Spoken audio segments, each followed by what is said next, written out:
Kagabihan, nagkaroon ng pagkakataon sina McCoy at Elise na makapag-usap ng masinsinan. Good night.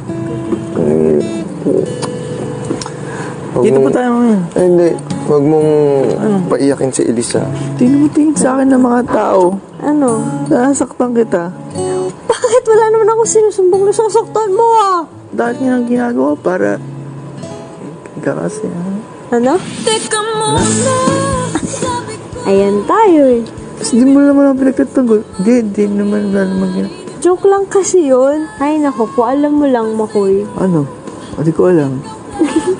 Hindi ko din alam. Hindi na tayo. Hindi na. Kaya pa. Ako na nga nagbaba ng plate. Ba't natin gawain pa tayo? Wala naman. Talaga tayo eh. Hindi kasi tayo nagsasalita. Buti na nga. Okay na. Isang linggo na lang ako dito. Away mo pa ako. Sabi mo hindi mo ako iiwan, diba? Ay, hindi ako ba nag...